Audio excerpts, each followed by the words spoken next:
เลิกกันแล้วบ่ได้เลยขาดองนะครับบ่ได้เลยลูกสาวลาขาดองแพงนี่ลูกสาวลาเนาะบ่แพงบ่แพงบ่โดย25 ล้าน25 ล้านบ่โดยโอ้จะบ่แถมแต่ว่าบ่มีคำบ่มีคำโดยก็คือถ้ามีคนมักเจ้านี่ก็คือมีแต่เงิน25 ล้านแม่นคำบ่มีแต่มันมีไก่กับงัวเนาะแม่นมี FC คนหนึงให้บอมตาถามว่าถ้าสาวแก้วมีคนหักคนแพงแล้วสาวแก้วก็สิบ่ได้ตัวสิบ่ได้รายใจบ่รายใจบ่บ่ได้รายใจหักเดียวใจเดียวบ่ว่าจะเป็นอายุชุงๆเอาใดเนาะแม่นแสดงว่าตัวนี้ก็คือถ้ามีคนคุยเจ้าก็คุยจริงใจเลยบ่โดยแต่ว่าหักผู้บ่าวอายุรุ่นน้อยก็เขาบ่ได้จริงใจกับเฮาโดยก็เลยหาผู้อายุสูงๆเนาะบ่ว่าจะเป็นหนุ่มลาวหรือว่าหนุ่มรูหนุ่มไทยเอาใดเนาะแม่นคุยกันได้เนาะได้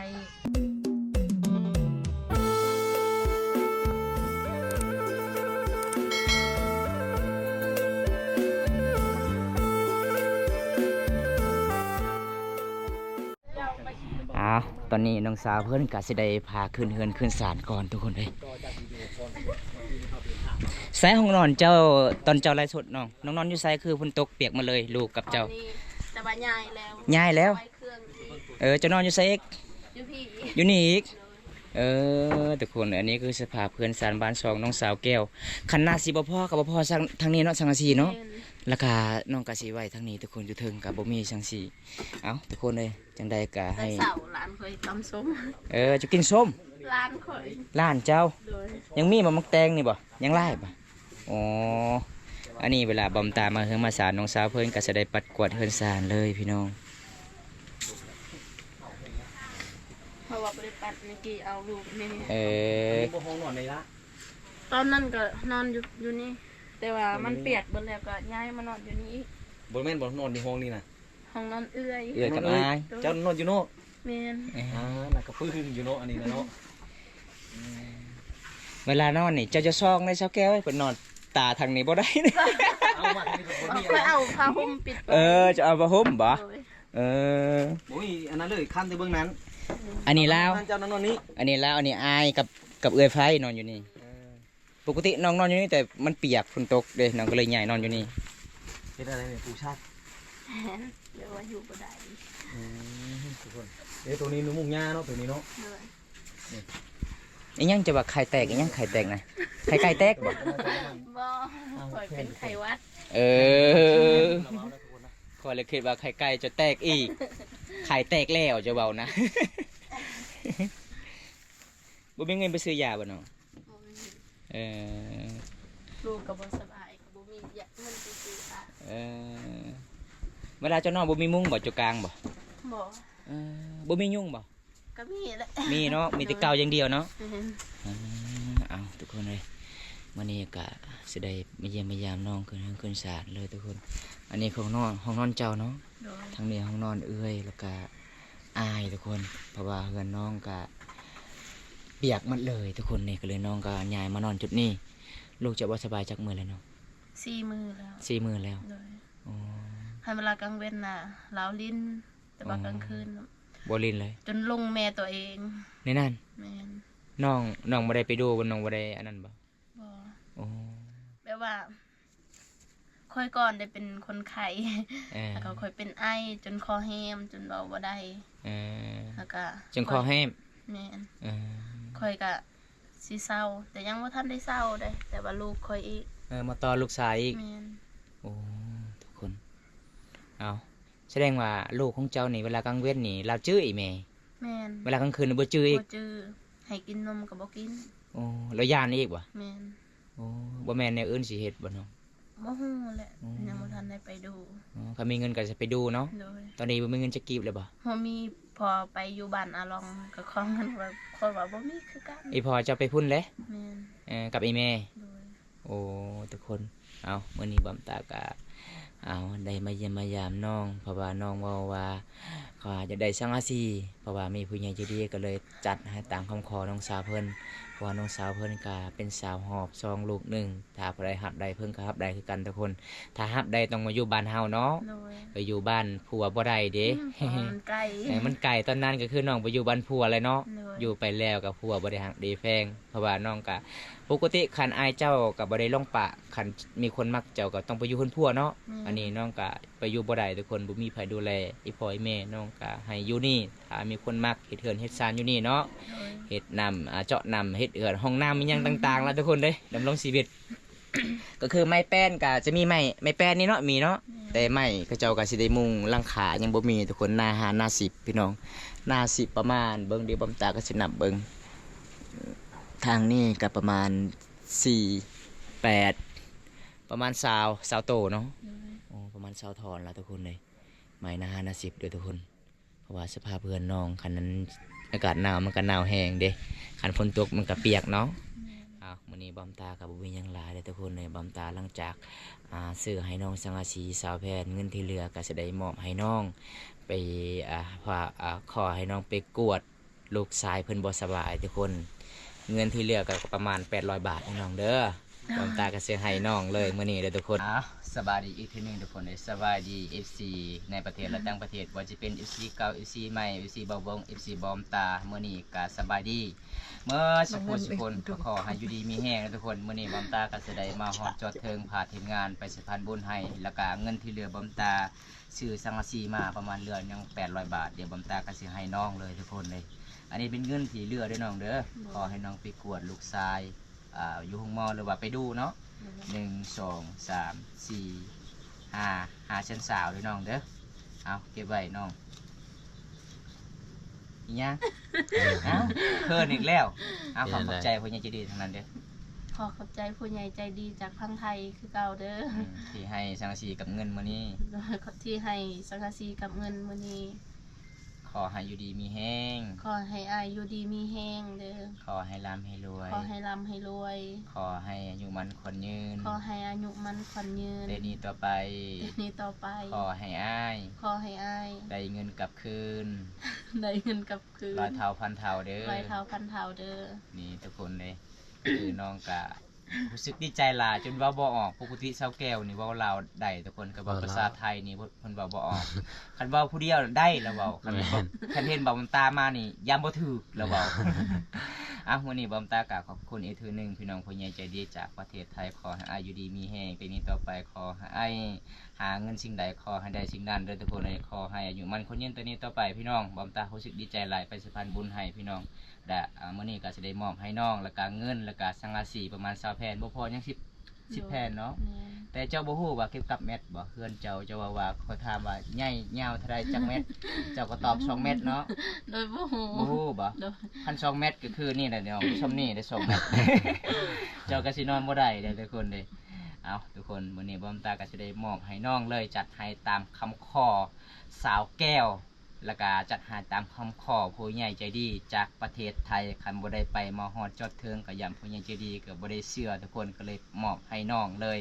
ขอให้น้องมีความยิ้มความสุขเพราะว่าเพื่อนน้องก็เวลาฝนตกก็อยู่บ่ได้มันพังมันหัวแล้วเพราะว่าเพื่อนน้องก็บ่ได้ใช้สังกะสีเลยทุกคนเป็นไดน้องล่ะดีใจปะ ดีใจ ดีใจเนาะ โดย จะได้เงินละเด้บัดนี้เด้ ยังเหลือ500,000เนาะ โดย อ๋อเอาทุกคนเลยน้องก็บ่สบาย หลังจากเพิ่นบ่สบายแล้วก็มาต่อลูกชายอีกก็บ่สบายคือเก่าได้ทุกคนเมื่อนี้เพิ่นแต่งตัวสุดดำยันใจดำอีกบ่มื้อนี้นะ บ่ได้แจ็คข่าวบ่ แม่น โอ้เอาทุกคนเพิ่นบ่สบายก็เลยใจดำไม่ได้มื้อนี้ได้ เอาผู้ใดใจดีเอ็นดูน้องก็สามารถทักหาน้องได้ช่วยเหลือน้องได้ทุกคนสังกะสียังบ่พอประมาณ20แฟนเพิ่นก็ลูกชายเพิ่นตามหาพ่อเด้อพี่น้อง ผู้ใดรับได้ก็คืออยู่นำกันได้เพิ่นว่าพี่น้องต้องมาอยู่จุดนี้เด้อพี่น้องเอ้ยเฮ็ดให้เฮ็ดส่วนไปพร้อมๆกันเนาะ โดย บ้านเฮาก็มีแต่เฮ็ดนากับไห้เนาะ แม่นอยู่นำกันแล้วก็บ่เข้าใจกัน บ่เข้าใจกันแล้ว ดูแต่ว่าเราอยากไปเฮ็ดงาน เออ แต่ว่าค่อยห้ามใจเราบ่ได้ก็เลยปล่อยให้เราไปเลย เอาก็ดีเลยผู้ไปหา เฮ็ดงานไปหา แบบ เงิน ว่าหาเงินแบบแถวบ้านตัวเองน่ะได้อยู่ แต่ แต่ว่าเราไปเฮ็ดงานอยู่แข่งขมวน เป็นงานอยู่เพียงขมวน แม่นแต่ว่าสมัย เชื่อใจไผบ่ได้ แสดงบ่ได้ผิดกันผัวไปเฮ็ดงานแล้วเจ้ามา แม่น เออ แต่ว่าเราก็บ่ฮักคอยคันเราฮักเราก็ติดต่อแต่ว่าเราบ่ได้ มี ฮั โทรศัพท์เจ้าก็ บ่มีอยู่ เราก็มี โดย ตอนนั้นตอนอยู่เฮือนพุ่นเนาะเขาว่ามีโทรศัพท์ ข่อยน่ะเพแล้วโทรศัพท์ข่อย เอาที่ต้นนั้นได้ชา อ้ายข่อยแปลงให้แล้วโทรศัพท์แล้วก็ได้เฟซแล้วก็แชทหาลาวแต่ก่อนเราก็ตอบแชทว่าแนวใดเกิดลูกแล้วบ่ข่อยว่ายังบ่ทันได้เกิด เอา เราก็โทรหาตลอดผัดข่อยเกิดลูกแล้วเราก็บ่ได้ติดต่อกันเลย เงียบเลยเนาะ นี่ อยู่เจ้ามาเฮือนหลังเลยคอยว่าเล่าฮักลูกฮักเมียแล้วเราจะไปหาเงินมาเลี้ยงครอบเลี้ยงคู่แต่เขาว่าเจ้าเข้าใจผิดแม่นบ่ ข่อยก็คิดแนวนั้นนั่นแหละคิดว่าข่อยเป็นต้นเหตุที่เลิกกับผัวแต่ว่าคันข่อยอยากเลิกข่อยก็แบบบ่อยากติดต่อกันนะแต่ว่าเดี๋ยวนี้ข่อยก็ยังอยากติดต่อแต่ว่าเราบ่สนใจ โอ้ ก็บ่เป็นหยัง เดี๋ยวนี้เจ้าจะกลับไปหาเล่า บ่แล้ว ไม่อยากติดต่อเจ้าว่ะ แต่ว่าบ่ตอนข่อยยังบ่ทันได้เกิดอะนะข่อยติดต่อน้ำลาวตลอด อ๋อตอนเจ้ายังบ่ทันได้เกิดลูก โดยพัดเกิดแล้วเราก็บ่ได้ติดต่อคันว่าเราติดต่อได้เงินเราก็โอนให้ข่อยก็ยังกลับไปหาเขาอยู่ โอ้แสดงว่าตอนเกิดลูกนี่ก็เราบ่ได้ฟังเงินฟังหยัง แม่น อย่าว่าฟังเงินมาเอาเงินไปเกิดลูกอยู่โรงหมอมันหยังเด้อบ่ได้ฟัง บ่เลย เกิดกับบ่ได้เกิดอยู่หมอเนาะ บ่แม่นเราบ่มีช่องทางติดต่อจ้ะบ่ มีโทรศัพท์หน่วยหนึง ตอนนี้นี่เรามาแล้วบ่ได้ทำงานอยู่ว่าหยัง บ่เลย บ่มา โดย เราอยู่ขมวนนั่นแหละ แม่น อืม เมืองหนองบกเราเฮ็ดงาน เมือง โรงงาน เมือง น้ำก้อน เออ เขาโรงงานน้ำก้อน โดย อ๋อที่ไหนเลย อันนั้นไปเฮ้ยลูกหรือหลานพุ่นน่ะนะ ได้ติดต่อกันข่อยก็กลับไปหาเขาบ่ได้ ก็ไปหาบ่ได้ แม่นเพราะเราเฮ็ดให้ข่อยเจ็บ อืม แบบทิมลูกแล้วก็ทิมข่อย มีเงินเดือนแล้วก็บ่ได้ส่งให้ข่อย แต่ว่าข่อยเลี้ยงลูกคนเดียว เราก็อาจจะเครียดเจ้าที่เจ้ามาป้าหาแล้วผัวไปหาเงินบ่มีรักมือเฮือนหลัง บ่เราก็ไล่ให้ข่อยเมื่อตลอดหั่นน่ะ อ๋อ ตอนทำอิฐแล้วว่าให้เจ้าเมื่อเกิดลูกอยู่เฮือนพ่อแม่ของเจ้าเอง แล้วก็ข่อยได้เงินแล้วก็สิส่งให้ เราว่านั่นเนาะ แม่นสุดท้ายก็เงียบ ใส่ก็เงียบมิดจิลี โดย โอ้พี่น้องเอ้ย แสดงว่าข้อยเบิ่งเล่าตะบิดนี่เล่าแบบว่าเราเป็นห่วงเจ้า ให้เจ้ามาอยู่เฮือนพ่อแม่เองแล้วให้พ่อแม่เจ้าเบิ่งเอง แต่ว่า มันจะ ฮี อั ด นนั้น ข่อย กว่า น่ะมันบ่ได้แบบ บ่ได้ ว่า เนอะ เมื่อเกิดลูกอยู่เฮือนพ่อแม่หั้นนะ เอ้า คันว่าเราอยากไปเฮ็ดงาน ให้ข่อยเกิดลูกก่อนข่อยก็ว่าแนวนั้นนำลาว เออ แต่ว่าเราก็บ่ฟังเลยมีแต่อยากไป แต่ว่ามันเป็นฮีดนะคันว่าเมื่อเกิดลูกอยู่เฮือนพ่อแม่ต้องมีแบ เออ จ ฮีดอันน่ะมังกรเนาะ แม่น เบตัวหนึง แม่น หมู่บ่มี บ่มี แสดงว่าเลิกกันคักมันบ่ได้นี่ยัง แม่น จีกใบยาหางมันยังเรียบร้อย มีอยู่ บัน บ่ ทึก อย่า มันยังมีบ่ บ่มีแต่ว่า อ้าวที่เจ้าเอากันบ่ได้เฮ็ดหนังสือบ่บ่ได้เฮ็ดบทบันทึก มีแต่บทบันทึก บ่เฮ็ด เอ้า มีแต่เว้าอะเว้าแบบว่าทางผู้ใหญ่เว้านำกัน มีแต่เว้าความฟังเนาะ แม่นคันค่อยน่ะติดต่อทางผัวค่อยน่ะพ่อแม่ลาวสิปรับใหม่ นั่นอีก แม่น โอ้ คันผัวค่อยอีกสิติดต่อทางค่อยพ่อแม่ลาวให้พ่อแม่ค่อยสิปรับใหม่แต่ว่าค่อยน่ะบ่อยากเฮ็ดแบบนั้นแบบว่าแบบค่อยตอนนั้นก็ยังหักเด้บ่แม่นว่าค่อยบ่หักแต่เดี๋ยวนี้คันว่าลาวสิกลับมา เป็นลูก ก็ เป็น บ่ ผัว ได้ มันกัน บ่ได้แล้วเนาะตัดสินใจแล้วเนาะ แล้วเจ้าได้ยังได้บัดนี้เจ้าหลังจากเจ้าเลิกกันกับผัวนะเจ้าได้ยังได้บ่แบบเงินแบบหยัง บ่ นะ ได้เลย ทำบ่ได้ยังเลยบ่ แม่น ตอนนี้น่ะว่าความสำเร็จแล้ว โดย เออ อ่ะปกติมันก็ต้องมีเลย บ่มี สินหางมีหยังแต่ค่อยเอิ้นสินหางภาษาผู้ไทยเอิ้น บ่มี บ่มีเนาะ แม่นเราบ่ได้ให้อีหยังก็เราบ่ได้ให้ เออ คิดว่าเว้าไว้ตอนเอากันผู้คันเจ้าปะค่อยเจ้าต้องเสียเท่านั้นเท่านี้ให้ค่อย ตอ บ่ น ได้ นั้น เว้า ก็ บ่ แนวนั้นเขาเว้า เอาก็ต้องนำเอาแล้วบัดนี้ แต่ ก็ ว่าเขาบ่ได้เสียเลยผัดปะกันแล้วก็เขาบ่ได้เสีย เว้าความก็บ่ได้บ่ แม่น ลืมเบิดคำเว้าที่เว้า ตอนเว้า เนาะ กันนี่เท่าไรตอนเว้ากันนี่ว่าคันปะนี่เราสิเสียเท่าไรให้ แบบคันปะอันน่ะก็แบบนี่แต่ให้เงินนั่นแหละ อืม บ่ได้เว้าจากหลานเนาะ แม่น อืม เจ้าก็ได้คันสมมุติว่าเจ้าปะเราน่ะเท่าไดเราสิเอานำ เราว่าสิเอา5 ล้าน 5 ล้าน แม่น อืมแต่เจ้าบ่ได้เว้าเลย บ่ อ๋อ ของเป้าหมายบ่ได้จากปลาเนาะ แม่น อยากช้างเอาเป็นครอบเป็นครัวแต่สุดท้ายก็ใส่แน่นเฮาก็พอได้ซ้ำนั้นก็เลยเลิกกัน ตอน ทุกคนได้ เฮ็ดดองก็มีแต่ค่าดองน่ะ3ล้านแต่ว่าเขาบ่ได้ให้ ค่าดอง3 ล้านตอนเอาอะบ่ได้ช้ำ บ่ได้ บ่ได้ อ๋อ เนาะ เขาที่นี่แม่นบ่ แม่นเขาติดหนี้ แล้วแต่ฮีตแต่ของ จนเลิกกันแล้วบ่ได้เลยค่าดองนะครั บ่ได้ บ่ได้เลยพี่น้อย โอ้อย่าว่าเรื่องสินหานะครับค่าดองก็ยังบ่ได้ทุกคนเออ เรื่องราวสาวแก้วพี่น้องเอ้ยเฮาก็หากันฮู้จักมื้อนี้แหล้วเนาะบ่แก้วเนาะ อืม ตามเรื่องราวของน้องโอ้ยทุกคนน่าสงสารหลายจักปีแล้วจะมาอยู่นำผัวเจ้า ปีหนึงเขา ปีหนึ่ง พี่นึงเนาะ บ่แล้วมาอยู่บ้านเจ้าอยู่บ้านนี่แม่ ไอ้ละปี โอ้ชอดปีแล้วเนาะ แบบเดือน12ค่อยปะกัน เดือน ยังบ่ฮอดปี ยังบ่ 12ยังบ่ฮอดแต่ ยัง ใกล้สิ ใหม่ ฮอด ๆ แล้ว นี่อันนี้นะ ใกล้ เนาะ สิฮอดแล้ว มันก็ยังบ่ทันคาดกันคักแล้วเพราะ เดือน ว่า 12เราจะ8เดือน 8 เดือน 8เดือน9เดือนละเดือน12เนาะอันนี้เดือน8แล้ว ก็เลยเป็นแม่เลี้ยงเดียวตอนนี้ทุกคนเนาะ เราเห็นน้องคือว่ามีผู้เลี้ยงลูกช่วยที่แท้น้องเป็นแม่หางเลยทุกคนเด้อ บ่มีพอ เออหาไม่ ตอนนี้ หา หา ไม่ ไม่ อยู่บ่บันนี่ สิเอาอยู่ เอาอยู่เนาะ แม่น ลืมคนเก่าเลยสิเอาคนใหม่เนาะ โดย นี่ทุกคน จังใดคนเก่าเข้ากับ ลืม บ่ ไว้ ฮักเฮาลืม แต่ ไป ว่าอยาก เจ้า ลืมแหละแต่ว่า เฮ็ดจังใดเนาะ โดยเฮ็ดจังไดเขาก็บ่ได้กลับมาดอก อืม คือแก้วที่ว่ามันแตกเนาะแตกแล้วก็ต่อคืนบ่ได้ บ่ได้ อืมมีแต่ซื้อแก้วน้อยไหม สิแก้วนอนใหม่ก็เฮ็ดรูดมือก็แต่คือเก่า ก็เลยอย่าให้มันรูดมือขอ หึ ชนลายนี่แถวเขตชนเผ่าเนาะเขาเห็นนี้เขาสิแพงพ่อหลายกว่าแพงแม่ได้จะว่าบ่ แบบว่าพ่อ ก็เห็น นะ นี่ หาเงินเก่งเขาก็เพลงพอแหละ คันว่าพ่อแม่ป้ากันเขาเห็นนี่ลูกนี่ชนลายอยู่นํพ่อก็มันนี่ค่อยสิว่าจักแค่นี้ อันนี้ตามอาสภาพที่เฮาเคยเห็นเด้อเฮาเว้าเด้อทุกคน เพราะว่าเขาย่านนี่ลูกนี่เขาว่าคันอยู่นํแม่นี่เวลาแม่เอาผัวใหม่เลยแม่สิไปเฮือนผู้เขาบ่อยากไปคันอยู่นํพ่อนี่เวลาพ่อเอาแม่ใหม่มันเอาแม่มาอยู่ เขาเลยอยู่กับที่เลยเขาอยากอยู่นํพ่อ แต่ว่าพ่อนะหาเงินเก่งเขาก็อยากอยู่นำแหละแม่หาเงินบ่เก่ง รับจ้างเสียยามันเขาก็ได้คือกันแม่ก็เจ้าก็บอกลูกไปนี่โลด ได้แต่ว่าบ่ได้หลาย ผู้ชายเขาหาเงินเก่งเขาก็ลิ้นนำเบิดคือเก่า บ่แบบว่าเขาลิ้นเขาก็เพื่อลูกแน่ อืม แม่หาเงินบ่เก่ง หาเงินบ่เก่งก็ได้เท่าไหร่ จ้าง ยัง เขา หมดยังหมดเนี่ยแม่มันส่วนหลายมันบ่ได้ฉี่ปานใดเลยมีแต่ใช้แล้วแอคชั่นขึ้นนะบ่ บ่เราบ่ได้แบบว่าเราบ่ได้กลับมาดอก เจ้านี่เจ้าคิดอยู่ไปค่อยว่า เจ้าคิดอยู่ลึกๆในใจเจ้าต้อง รบ่ได้กลั หา บมา นี่ ดีเห็นบอกลืมความจริงลืมเอามาทุกคน คันเราสิกลับมาก็กลับไปหาบ่ได้ดอก อืม คันเรามาอยู่นี่เอาแม่นบ่เจ้า บ่ ยังเอาคือเก่า ว้าว แบบว่า บ่ให้เจ้ามือพุ่นได้เราสิมาชูอยู่พี่ แบ นะ บว่าฮู้อยู่แบบว่าเราสิมาอยู่พี่ แต่ว่าข่อยก็บ่ห้าม บ่ห้ามเนาะ แม่น สมมติว่าเรามาตลอดเลยเห็นได้จ้ะ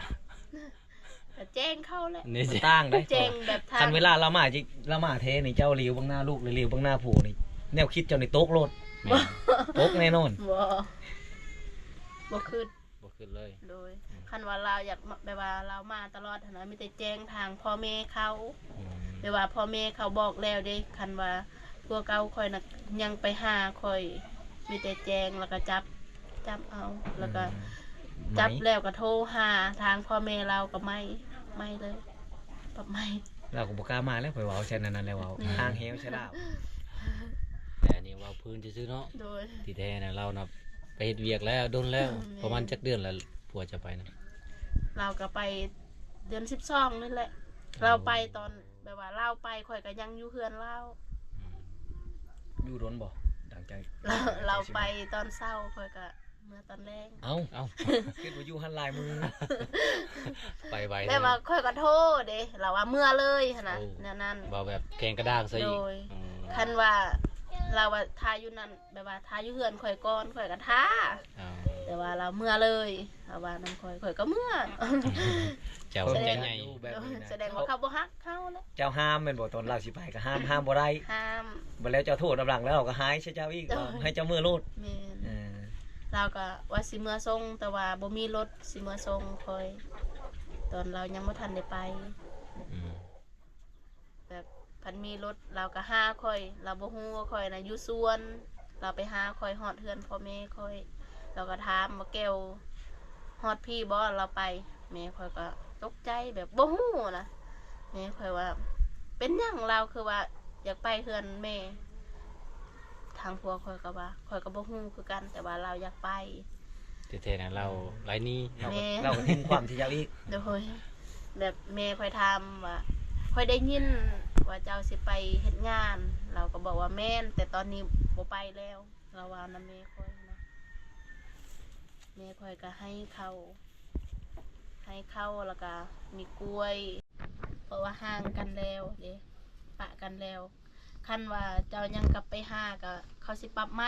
ทางพ่อแม่เขาเว้านำลาว มันคือเรามาเราก็ปีนขวามือเมฆค่อยๆมาเอาคืนความป้ามือไหนเราชิว่าจากฉันแหละ ตอนปีใหม่นะเราก็มาแต่ว่า บ่ได้มาหาเมียบ่ เราไปอยู่บ้านไกลซ้อนแล้วก็เมื่อแต่บ้านไกลซ้อนแล้วก็มาบ้านค่อย แต่ว่าค่อยบ่ได้อยู่เฮือนค่อย เราเข้ามานี่บ่ บ่เราผ่านแคมทางซื่อ โอ้ผ่านเกี่ยวทางก็ฮู้บ่ได้เนาะพ่อ ๆ จะ แต่ว่าร้านค่อยเห็น แกนเด้ เนี่ย ผู้ใดผู้ใดเวลา น้ สาว อง เฮียน น้อย นางน้อย โดย อ๋อทุกคน แต่ เอา เอิ้นเวลาแหน่ อาเวียนรอก็คือภาษามังกรเนาะ โดย ภาษาลาวได้ไปว่าจังได๋บ่ฮู้ ลูกหล่า ลูกล่า โดย น้าสาวลูกล่า อืม แม่นบ่ เราก็เป็นลูกหล่าคือข่อยนี่แหละ ลูกสาวลา แม่น ขะดองแพงนี่ลูกสาวลาเนาะ บ่แพง บ่แพงบ่ โดย25ล้าน 25ล้านบ่ โดย โอ้จะบ่แถม แต่ว่า บ่ บ่ มี มีค บ่มีคำ ำโดย ก็คือถ้ามีคนมักเจ้านี่ก็คือมีแต่เงิน25ล้าน แม่น คำบ่มี บ่มี แต่มันมีไก่กับงัวเนาะ แม่น อ๋อเอาพี่น้องวันนี้บอมตาก็สิได้ไปพยายามน้องสาวเพิ่นคือเก่าได้ทุกคนเด้ยเพราะว่ามี FC คนหนึงให้บอมตาถามว่าถ้าสาวแก้วมีคนหักคนแพงแล้วสาวแก้วก็สิบ่ได้ตัวสิบ่ได้รายใจบ่แนวใดน้องคำตอบเจ้า บ่รายใจบ่ บ่ได้หลายใจ อ๋อ หักเดียวใจเดียว อ๋อบ่ว่าจะเป็นอายุชุงๆเอาใดเนาะ แม่น อ๋อแสดงว่าตัวนี้